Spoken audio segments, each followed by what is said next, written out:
You're watching CirqueCast, the podcast for everything Cirque du Soleil, featuring artist interviews, Cirque headlines, and the inside scoop to your favorite show. So sit back, relax, and enjoy CirqueCast.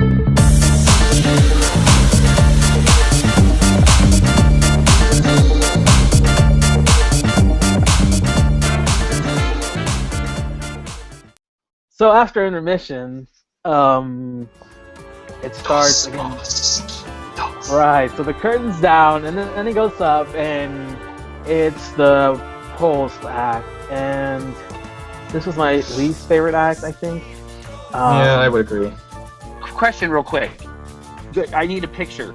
Like Chinese pole or like stripper pole? Both.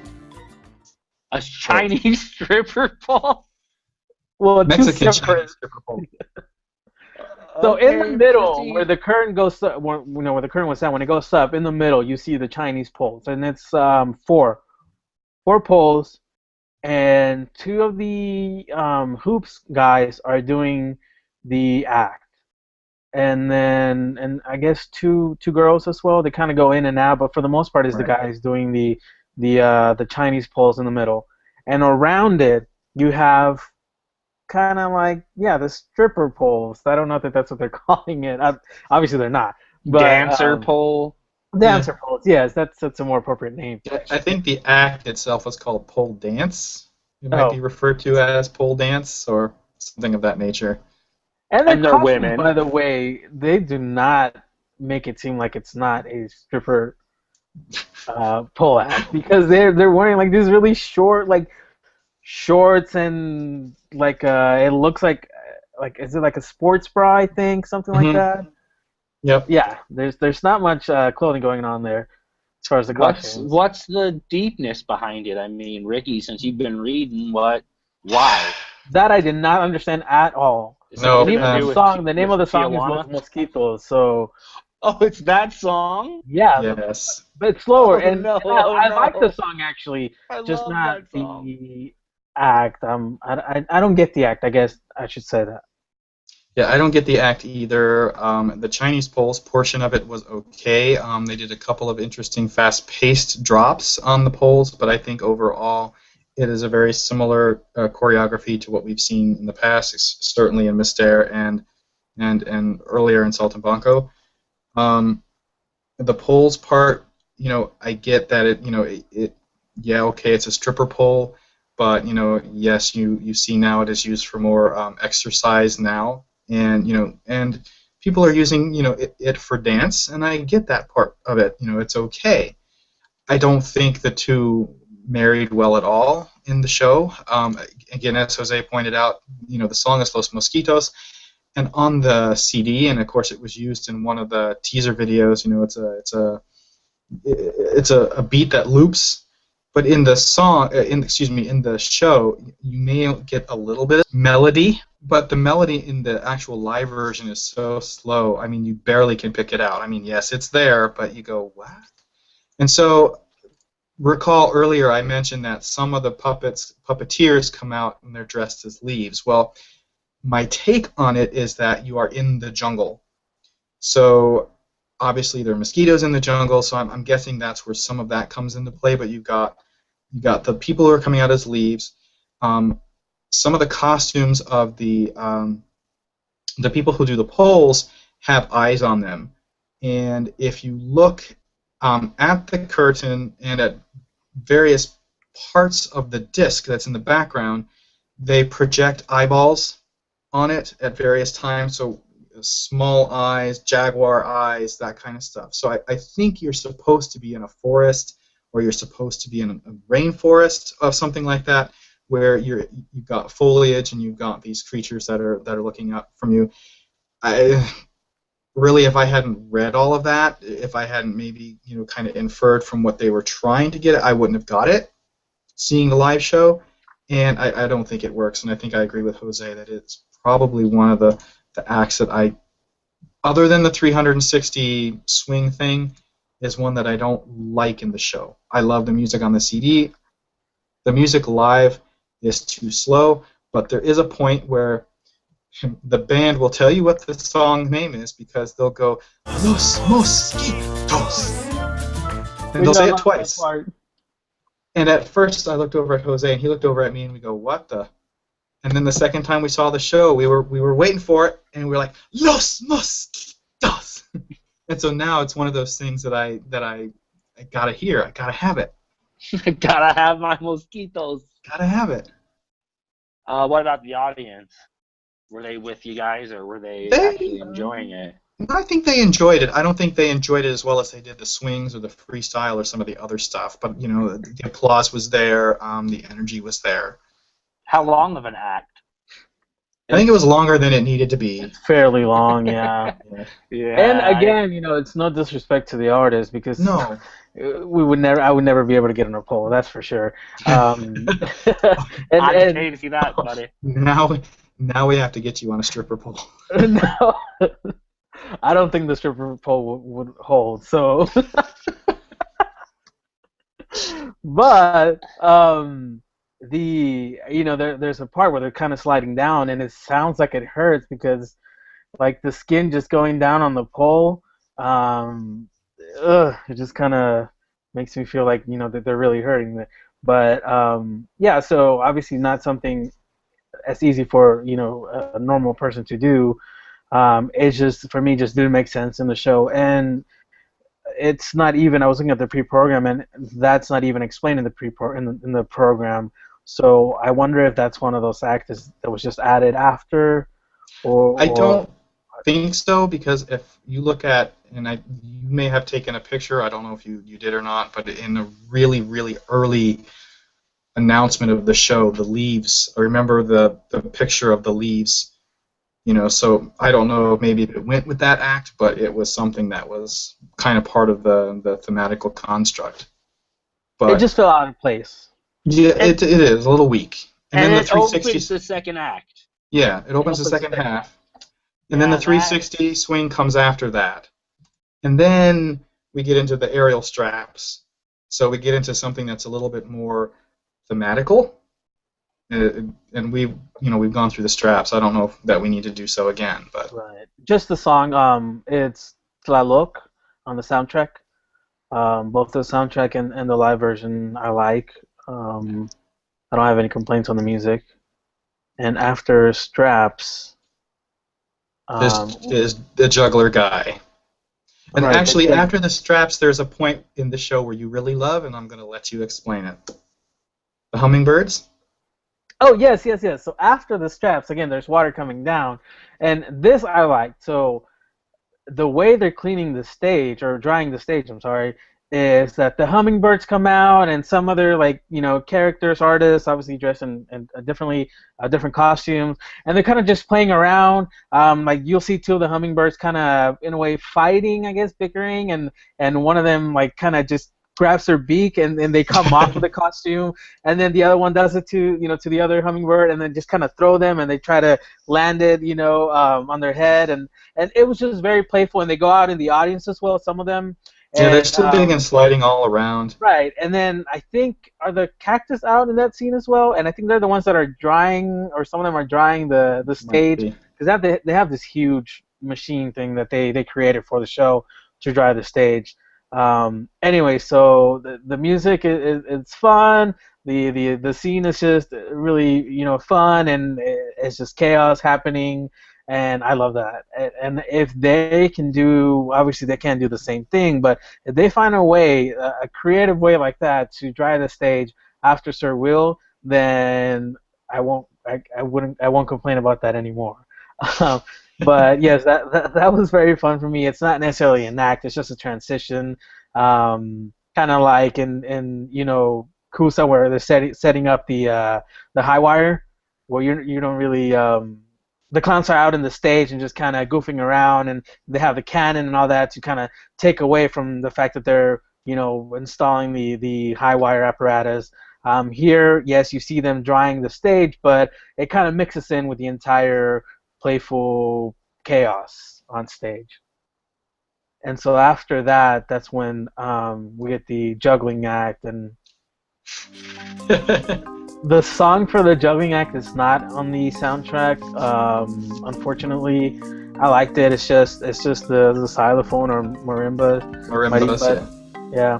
So basically, to set it up, you've got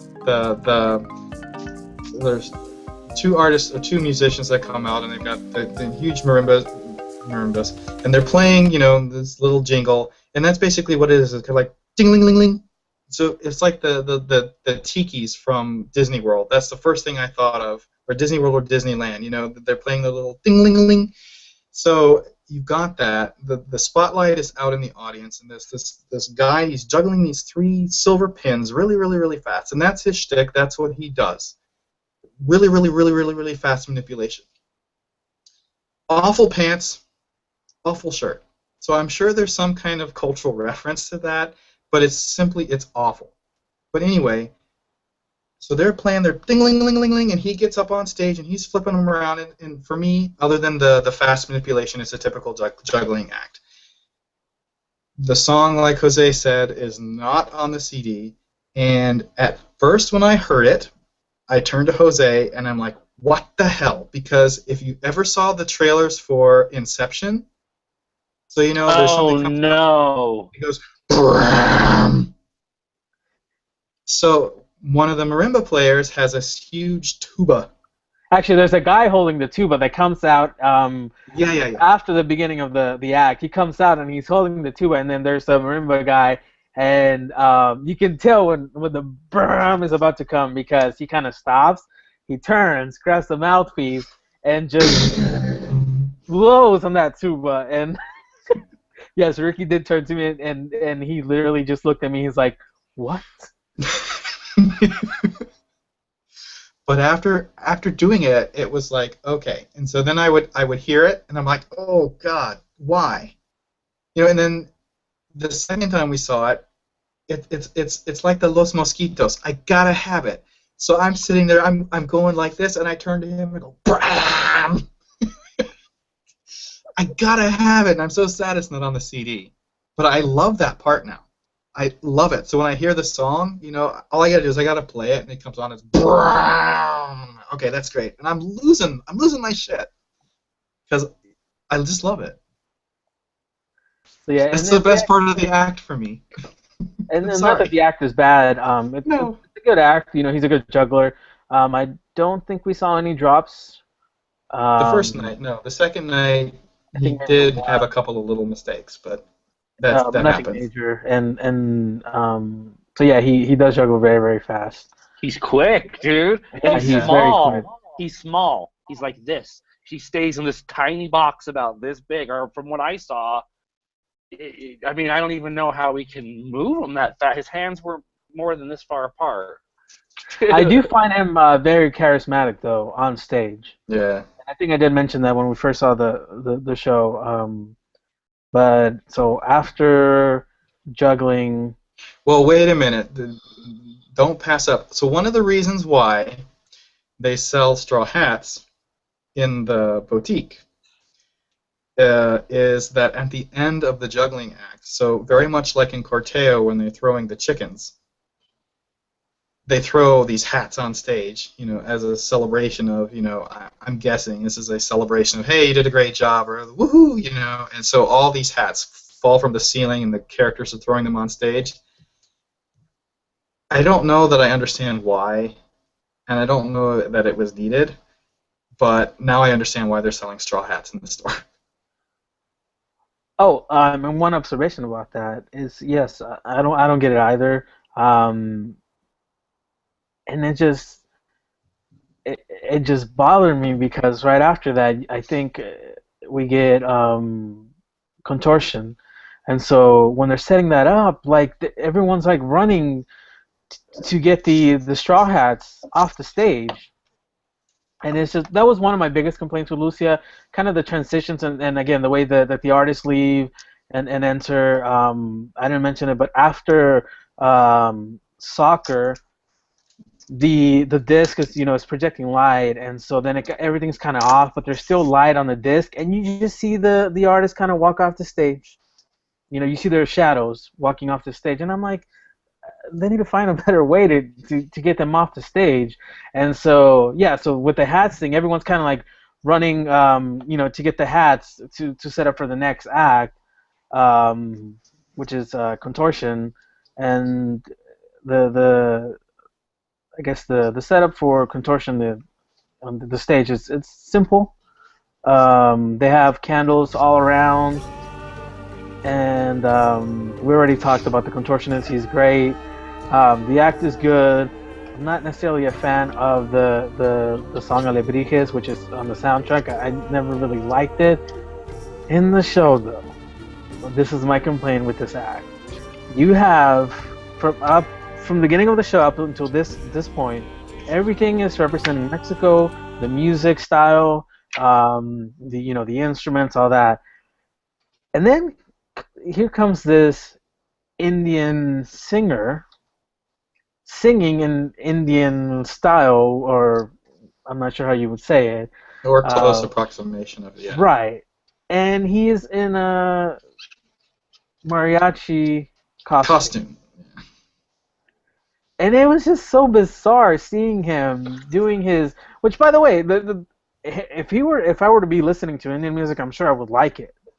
But it was just strange the mixture of this with what's supposed to be Mexico, and then we later found out that the composer kind of wanted to take a bit of a break from that Mexican style, which again, well, it's a show about Mexico. Why would you want to do that? So it was just bizarre, and he's out on the stage for the entire act, singing in that hideous costume. I don't like it. I don't like the costume. I'm not saying I don't like his singing. It was just strange, the mixture of the style and the costume and the actual music. That was my only complaint with the act. What is he singing over? Like what act? Contortion. Okay, all right. Well, because Contortion and Indian music kind of hand in hand. I mean. And I did pick out that the contortionist is supposed to be a snake. Oh, okay. Well, I mean, that's a good place for it to go, for sure. It would be totally out of place in like the soccer one. So at least during the contortion, I kind of get that. So after contortion is Russian swings. I'll let you go with that one. Go for it. Okay, so Russian swings. Ricky has mentioned Verikai. Two great Russian swings acts, and two very different Russian swing acts. The one in Luzia, to me, there was nothing special about it. I mean, I like that, the stage rotates, but in Verikai it kind of does as well. Other than that, the main problem with the Russian swings act in Luzia is the song, the music. It is just, it does not fit with that act at all. And for this to be the last act, you think you want something high energy, something exciting, and this song is slow, and then it kind of stops in the middle, and then it kind of changes goes again. Tempo. Yeah, changes to a completely different, I guess, style, and then goes back to the beginning. It's a total mess. And we did make a comment about it to one of the Cirque employees, Luzia, and they did explain that that's one of the acts that they were having problems with. That they changed the song 3 times and it's still not there. How high do they go? I mean, do they get like a new height at least? No, I don't think so. I mean, they do jump between the swings more often than they do in Verikai. Some of the twists and turns that they do might be a little bit more skillful than they do in Verikai. When I saw, and let me back up, in the progression, if you see Russian swings, you have it, at least in the Cirque Pantheon, you have it first in Saltimbanco, which is a single swing, and they're jumping from that onto a mat. So for that era, very high, energetic, fun little act, right? The next time you see it is an O, so you've got 2 swings now in this big pool of water. So now they're jumping from all the swings really high in the air and then diving into the water. So you have this new element to the act. So for me, they took that act and they raised the bar. The next time we see it again is Verikai, and perhaps a little bit more traditional act, but now you've got 2 swings on stage, they're jumping into Colossus, and then they point them together and they're jumping between them. And When I saw that for the first time, I thought, oh my God, somebody's going to die. And again, the bar for Russian swings was raised. For Luzia, I think maybe they met the bar, but they didn't push the envelope. It was some of the things that they do, yeah, it's energetic, the crowd loves it, but I think it falls short of really that big wow that you're looking for at the end of the show. And then, as Jose mentioned, yeah, the music is a mess. It's a catchy little tune, but it's not memorable. When I listen to this show, I'm like, yeah, okay, I get it. I know what's going on. It's kind of, I get it, and matches the context of what's going on stage, but it really is. It's a mess, and it's unfortunate that is kind of the song they went with to portray that act and close the show. So because of that, I look at the act and it just didn't get elevated. What are they jumping onto, mats? Sometimes they jump onto mats, and sometimes they'll jump between the swings. Between the swings. Okay, all right. I mean, for me, the best one is obviously O. I thought that. How do you top that? Especially when they come at each other and do the little scissor thing. It's just unbelievable. I mean, Veracai's is beautiful. The volcano-looking little thingy or whatever. And you saw it in the arena? I saw it in the arena, so they were jumping into this big net thingy, and then they turned it, and then they jumped a couple times. I think it was the very last two jumps, and then they turned it back, and then they all came off. Yeah. It felt classy. In the big top, well, especially with the original cast, which you see on the DVD if you ever watched the DVD. There's a guy who you see, he'll rip off his headdress because he's going to do some mad flips. And I remember his name was Max, and we called him Mad Max because he would just rip that headpiece off, throw it, and then all of a sudden he's flipping in the air and then landing on the swing, and it just blows your mind. But for Luzia, they do some of that, but it really isn't that high-paced, fast-paced kind of act. It just kind of exists, and there's nothing wrong with that. But again, I personally want to see them push the envelope. If you're going to show me Russian swings, you haven't had it in a show since Veracai, then show me something that's better than that. And it ends Veracai, right? Yeah, right. Yep. Yeah, so they did the same act and then they end it with it. Which, I mean, I could see why they tried. It because was really it's supposed to be a high energy act, so you want to end on a high note. Well, I'm just glad to see it not be the Van Keen or whatever. Well, I love that act. I'm sick of seeing that as a closer. I think it works once or twice, but it doesn't always work. Didn't work on Zarkana, I thought. No. Totally worked for Curious. Yes, to a degree, and I think that might be one of the only criticisms I have of Curious. Not to get off topic, other than the bike girl, I don't particularly care for that act. But I don't think anyone does. Bankeen, for me, the Bankeen for that is the costumes. The costumes look ridiculous, and it just takes me out of the show. And I don't. When I first saw them, half of the people I recognized from Kidam, which also came from probably Viva Elvis. So when I saw it, it kind of had that Viva Elvis swing to it. So I'm like, what the? Come on, I mean, since then it's okay. But I think as far as Bankeen goes, you'll never match Kidam. I mean, never. The staging, the costumes, the music, the presentation, everything about Bankeen for Kidam, that is it. That is how you present it. Don't try and do it again, because they tried it in Zed and the costumes were ridiculous. And the choreography was ridiculous, at least to me. And it just didn't bring that wow across. In Zarkana, I think there's wow there, but one of the biggest criticisms is that the stage is so freaking large. You got this tower, but they're teeny tiny on the stage. Well, the second time I saw it, I disagree. First time I feel the way, but the second time when we saw it, it felt bigger. I don't know if it was just because the whole energy in the room and everyone, it was the last show, but I liked it the last time I saw it. Didn't like it the first time. It felt really, but this very second time, wow, it was very powerful. Close out the show, Jose. Yeah. How's So the then, show end? so the show ends with everyone coming back out. You see the table that you I think it's the same table we see in the second act, which is Adagio. Right, Everyone's the just pieces coming. are put together in this real long table, and I think I would explain it as this is your celebratory family dinner. Everybody has come together. Fiesta. The fiesta, exactly. And our little clown guy, whatever journey he is on, if it's a tourist or whatever, he comes and he is welcomed into the family. But as he gets involved in the celebration, everybody freezes, except for Everything him. stops. And I love this part because the music changes.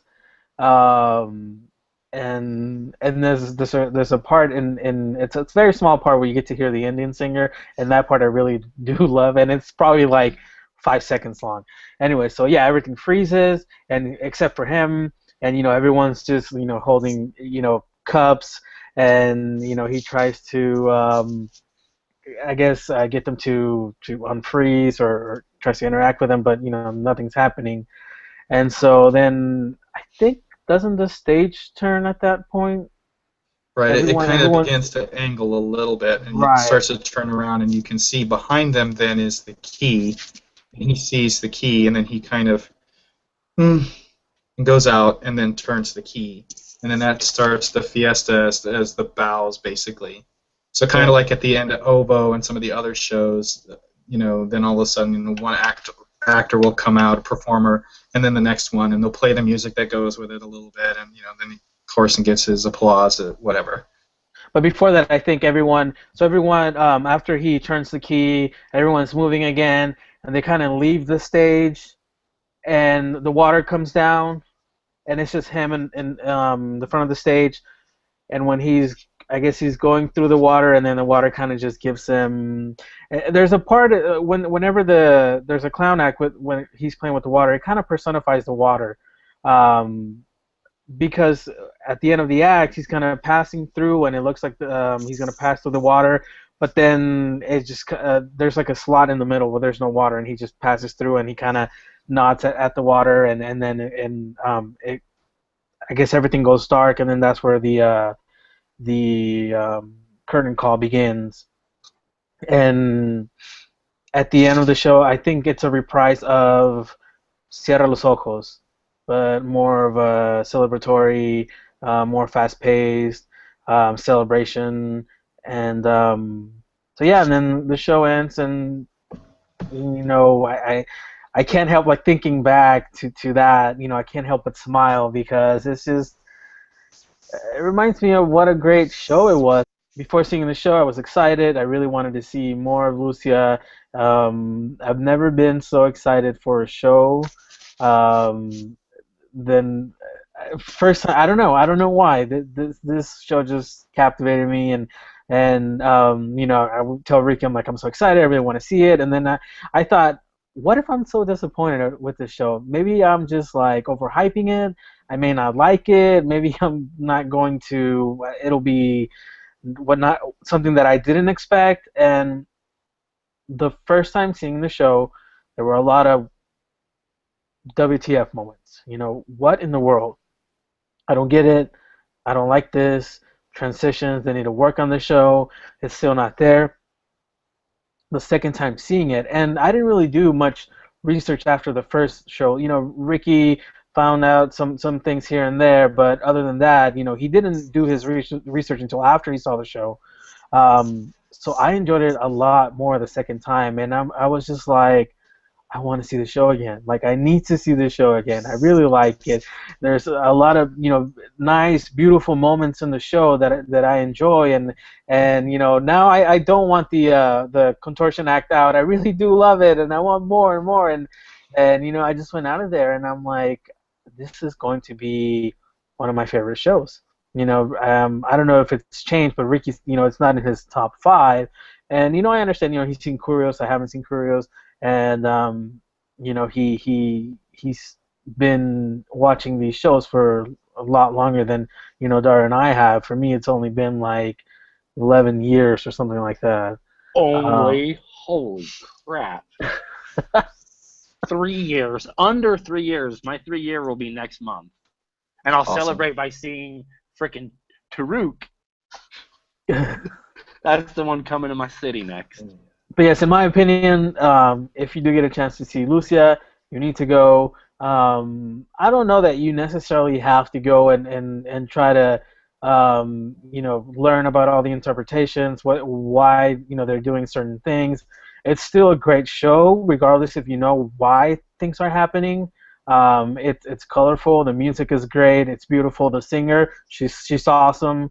A lot of great moments in the show. And Richard, I don't know how you feel exactly. I know you did like the show, but I don't know if now that you know everything, now that it's you kind of processed everything, if it's your opinion has changed. My opinion of the show has changed. I don't know that it would still be in my top 5, only because a lot of that is, all the classic shows, or what fans would deem classic. Mystère is my favorite, and of course you've got Quidam, Alegria, La Nuba, even Saltimbanco. Of course I love Curios. I think probably of the shows that are out there live right now, if I were to take away Mystère, it would probably be in the top 5 of shows that are currently playing. How can you not like O, for example? Love. I mean, there are so many good shows that I would hate to say that come before it, but they do come before it. And, but yes, when I went into the show, I didn't know what to expect, and I wanted to keep an open mind. Yes, I'm jaded. And so I expect a little bit more, right or wrong. I expect a little bit more out of the new creations. And so some of the new creations, sometimes they don't look like they are as well put together, or they have the depth as what we would consider the classic shows to be. But after processing Luzia, I would agree with Jose to say you don't really need to know all the cultural concepts to grasp the show. As Jose says, it's very colorful. The music is great. One or two nitpicky things, but those you can live with. Definitely go see the show. It is wonderful. Having come out of it and having had a week or two to process it, I've been listening to that soundtrack nonstop. 3 and 4 and 5 times a day. Sometimes I would just keep clicking the same tracks over and over because they're just so lively and bubbly and infectious, and I love them to death. It's just a wonderful show, and really now coming out of it, I can't give it enough praise.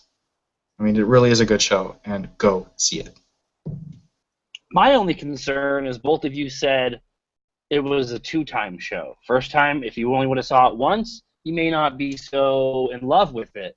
A lot of fans will see it multiple times, but regular Cirque patrons, they'll see it once. So that's the one thing that scares me is I think 2 people are saying that.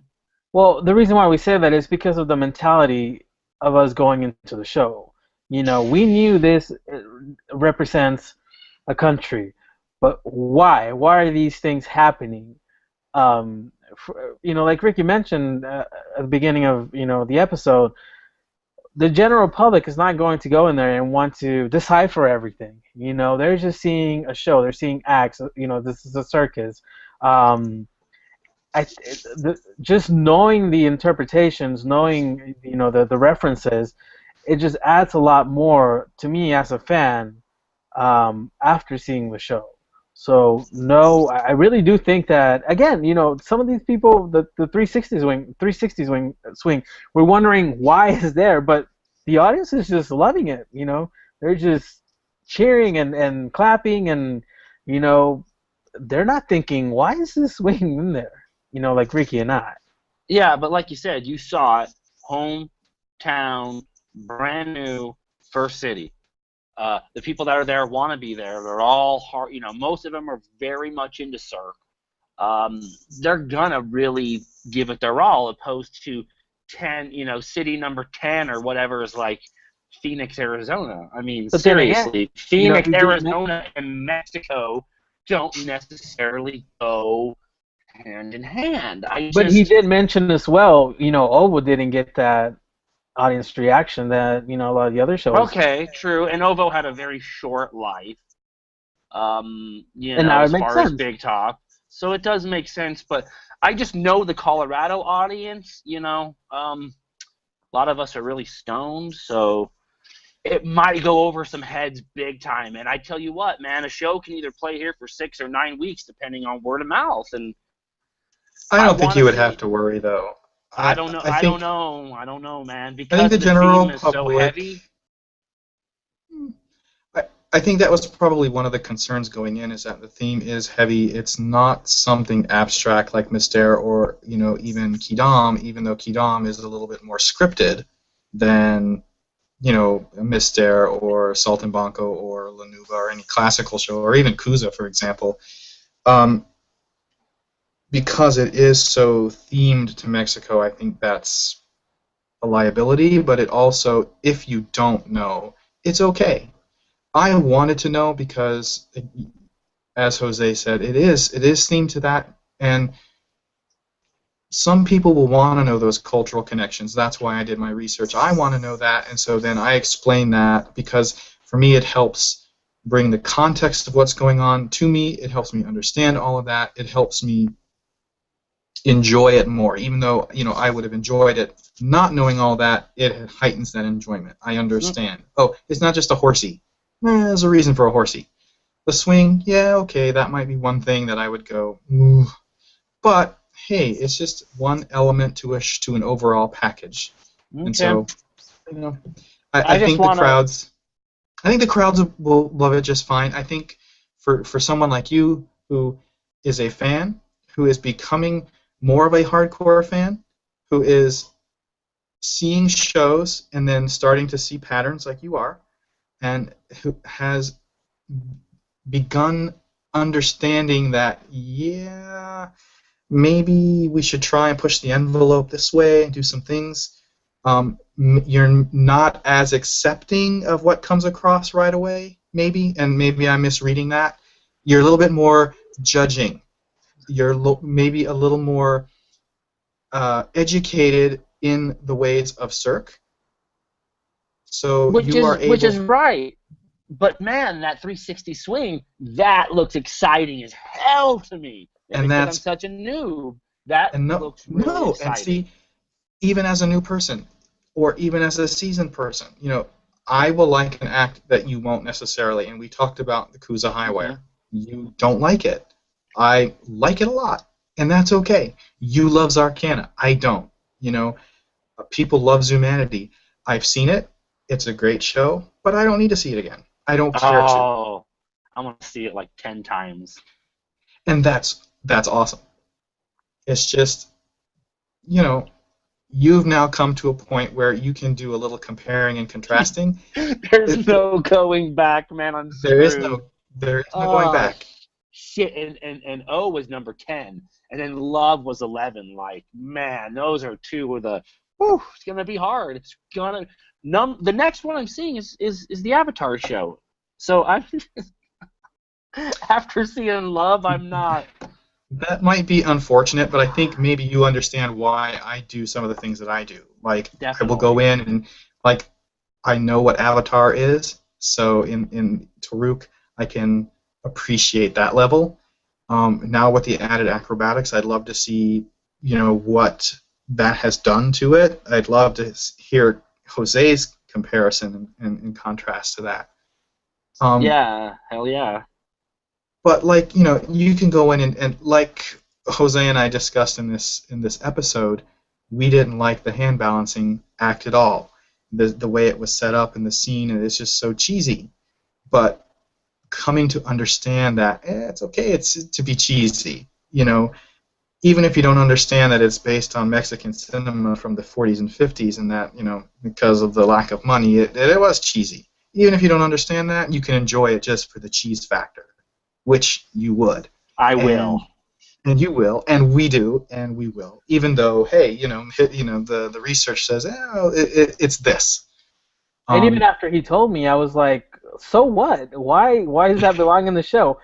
Even after he told me what it represented, I didn't even like that. I thought, well, okay, then take it out. Why is there cinema in the show? So it doesn't really me liking that act, the second time around has nothing to do with why it's there. It was more like, you know what? I just totally misjudged this act. I love it, you know. So again, you don't have to know why. And now that Ricky has explained to you, like you're more into Cirque now, and then you're having to compare. Now you understand why we both went in there with this mentality of trying to kind of analyze the show and break it down, when really we don't have to, because this show is enjoyable, as a lot of the other Cirque shows. It's enjoyable without knowing why. It's just that once you do that research, it kind of adds a little bit more. I guess it makes the show more, and more special in a way. Well, my bottom line with seeing Cirque is fun. I mean, there's a lot of things that need to be fulfilled, but fun is the most important. I would agree. But you also want to be wowed. You want to be entertained. But I think at times you want to be overwhelmed. You want to be taken away. Yeah, and some shows will some shows will do that, like Kidam will do that, and Mystere will do that, and other shows, they are fun. Love, for example, fun show, great show, but yeah, I mean, you don't need to know all the cultural references, but I think if you know them a little bit, if you just kind of have a familiarity with them, you might enjoy certain setups a little bit better. Okay. So overall, what would you grade it? I would grade it an A. I mean, it certainly is a great show. There are some. That's a like bold ass statement, dude. Well, it is. I mean, even going into it with the mentality that I had, that you got to prove it to me, prove why you're doing something with Mexico again. It stands on its own. It is a really fun show, and I think the other half of the reason why I would say it would be an A-rated show is because I had a lot of fun in Montreal. I met Jose for the first time. We clicked immediately. Introducing him to crepes was fantastic, and poutine. So that was also an experience. He's a bad influence. Let me just say that. Oh, did you like it? Did you like it? I did. Yeah, it was okay. Poutine. Well, to be honest, to me, it just tasted like chili cheese fries. That's all. I mean, that's what basically it is. But it's 10,000 calories, my friend. Well, chili cheese fries are pretty much up there too. So yeah, I didn't like it But the crepes are delicious. Oh my god. Well, crepes from from where you were, I could imagine. That maple syrup. Oof. Maple syrup from Canada. So you wrap all of that up. You have this wonderful trip. You have a good time. With a good friend. Great show. Great experiences after the shows and other things that we did. You wrap all of that up, and it was just a fantastic time. So that energy bleeds into or informs the shows that you're seeing, and you got this cross-pollination, to borrow the hummingbirds, and it all comes together, and you're like, fantastic. So for Luzia, yep, grade A, go see it, wonderful show, very fun, very colorful. Yes, it's themed to Mexico, but hey, don't worry about it. It's perfect. Good. It's all good. And Jose, I mean, you were the one who was. You were pretty against it when you heard it. You seem to be really, 180. So what do you give it? Oh, I give it, to me, is A+. I loved everything about the show, mostly everything about the show. If they were to clean up some of the small little things, small details, then to me this is going to be one of their best shows, in my opinion. Yes, I hated the idea at first. I just couldn't. I'm like, I can't believe they're going with this again. And again, from that ad, the initial advertisement, that just grabbed me. The music is great, and the music, the soundtrack of the show complements the actual show very well. You will know what song is compared to the live show, you will know what song it's from the soundtrack. They're not that different, compared to Verikai, with their Inspired by soundtrack.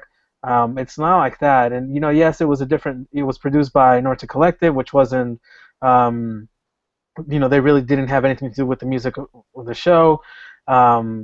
But I just think overall the theming of the show, when you step into the first tents, where they have the boutique and the concession stands, you're just transported to Mexico. And even outside, and I don't know if they'll do this everywhere, but even outside they had like little, carts where they were selling like the snacks, and there was this girl, speaking like Spanish here and there, words, selling the programs, like.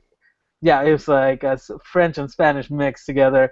All that, it's like you are transported to Mexico, and we didn't really talk much about the stage, and the stage is very simple, yet it changes. The scenography changes, from act to act to act, and you're like, wow, like who would have thought that this simple stage with this huge disc can turn into this, and yes, the lighting helps a lot with it, and the show is.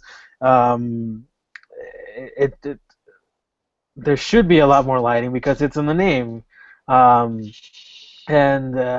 another thing I didn't mention, I think they do a good job of, for example, when the flowers are on the stage and before the next act, they're completely gone, and they do a good job of you not noticing when they're removing those, unless you're really paying attention. The trees as well. Those transitional parts of the show are great. There are some they need to work on. My biggest one being, when they get off the stage, with the shadows, the drawing of the stage. But those are just small details that once you clean that up, to me, this is going to be a perfect show. And, I'm not biased because, I'm Mexican or whatever, because, again, I didn't even like the idea. I think it was just the show is done beautifully. You mix it with the music, with the stage, the theming overall, it's just great. I loved it, and I want to go back.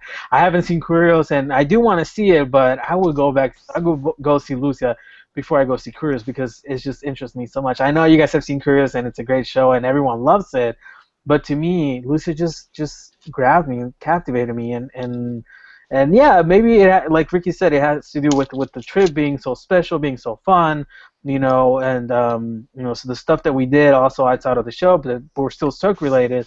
It was all great, but even without that, I think the show is awesome.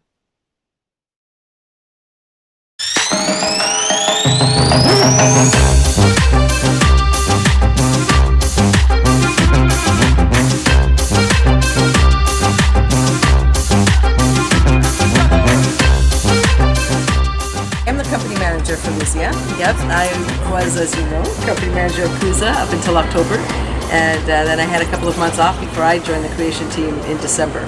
So this is the fifth show that I've worked on, and my second creation. I did the creation of Corteo in 2005 as well, a few things in between, so keeping busy. How big is the horse? Bigger than a standard horse. Actually, I'd say it's kind of Clydesdale size. Designed, the scale is of a real horse, but it is larger than life. And we have 3 puppeteers that are inside of it to make it work. One that controls the head, one that gets to be the butt, and one that's in the middle moving some of the legs. But when it's moving, everything is so articulated, it really looks like it's running on stage. It's quite stunning, with the wind blowing and everything going on around it. So we're very, very happy with our horse. What's interesting about it looks like metal, but it's actually made of foam. So it's a lot lighter than it appears to be on stage. But yeah, we're happy with our horse. So could 2 people move the horse, or is it too heavy for 2 people? 2 people could, but it takes 3 to make it work properly. Got it. Yeah. There's all the mechanics inside. There's levers and things that are people. The person who isn't the legs is working the levers to work the head and the rest of the body. So. Does it have a name? That's a really good question. I bet it does have a name. I don't know what the name is of the horse, but I'll introduce you to our aardvark. He has a name. So. Oh yeah. He's sleeping right now, but this is our aardvark, and our aardvark's name is Esteban. Esteban. So. His name, I'd been introduced formally to Esteban before. So yes, this is our aardvark, Esteban. So we're just going to put him back to sleep now. He rests for tomorrow's show. Yeah, all the puppets have names. I'm sure they do. How many puppets are in the show? We have It's 3. 3 that are here: the lizard, the snake, the aardvark, a jaguar, and a horse. There's some little lizards that go into people's hair. We have hair pieces that are lizards as well, and a small, probably half a dozen, maybe 10, up to 10, but of various sizes. The big marionettes, we only have the 2, the jaguar and the horse, and then we've a lot of what we call the fauna. We have the flora and the fauna for the plants and the animals, and there's several artists have the different characters that are there. So many of those, and here we'll go back and take a look at some of the other costumes. And is the one, what act was it? Was it a beetle? Oh, the scarab. I forgot Oh, it's a about- scarab, they're, okay. They're on the other side. I thought it was a cockroach. Nicer name is scarab. It really is a cockroach. And lots of hummingbirds. Lots of hummingbirds. So these are the hummingbirds from the beginning of the show, and with their wings and such. And a lot of design going into how to make the feathers. Originally they were going to be real feathers, but that was going to be too laborious and a lot of cost and effort going into that. So, but the printed feathers have turned out really, really nicely. So we're super happy with those costumes. And then with their tail feathers, so to speak, because all the costumes always have to be washed, all of the feathers come out. So they're all individual feathers. Nice. That, and then they go back into a little sleeve in order to be held in place. But like most shows, a lot of things aren't what they appear to be, and what looks like the silver discs, as you would see in markets, these are all made of rubber, so that the artists don't get injured if they poke each other or even themselves. So everything is really flexible, and then just painted on there. So again, not always what it appears to be when you're taking a look at things. Most of the costumes are just coming out of the wash now, so they're all getting laid out to be dry. How many costume pieces are in the show? They're still working on them, actually. There's a lot of changes that are happening. Right now, every artist has 2 to 3 of their solo type of costume because they get wet. And so between the first and second show, not only do they have to get washed, but the one has to get dried. So, we're looking now 44 artists, each with 3-4 different costumes, throughout. But there's still some evolution that's going on with some things. Some of the designs they're not quite happy with, so we're tweaking some things over the next months. By the end of September-ish or so, we should have everything pretty much locked in place and go from there. Right? So after the show, you just dry the Everything costumes? has to be washed. Anything that touches the skin gets washed the same day. So if we have a morning and an afternoon show, we already have to have 2 of everything. But because people get wet, that means we have to have double that. So it's just that whole process. During the show, they'll dry some pieces that aren't necessarily having to get washed. But the rest of it, goes in the washer, comes out, gets hung up to dry, or put on the fans, or thrown in the dryers, depending. Just about everything is machine washable. And anything that isn't, all the big overcoats and such, those get dry cleaned once a week. So those go out Sunday night after we're done and come back Tuesday morning. And I assume you guys are doing that during the show then, as they change their costumes, or just... We wash what we can during the show, but most of it gets done afterwards. Yeah, most of it is done now. So you'll see, a lot of empty cases right now because pieces are still coming in for us. Very different than when you go visit the shows that have been up and running and they're packed and have lots of extra things and lots of different pieces. We're still working on that. So all of those fancy flowers and electronics are in this bag. The dress is hanging up right now, and it is weighs about 35 pounds. It has to be lowered on Maho in order for her to be able to strap it on and then go off and sing. So that's why it's hanging in the air. So it's lowered up and down. Now, is that the dress that the C-Lab folks worked on, do you know? They did part of the work with it, yes. Just the concepts of having the opening and closing flowers, that robotic action of it. But it's really multi-departmental of how things are going. And originally it was operated by the singer, and then it went completely wireless and transferred to another department. So again, it's things that right now are so new that we can we do it this way? Can we try this? What if we do this? It can be programmed in different ways. So now it's a pattern of blooms that happen, but we could have it bloom from front to back and then stop and go the other way. We could have it go in lines. We can do a bunch of things with it. So we're just learning. The same with the water feature. we know now what it can do and can't do. But when we started with it, we had the music.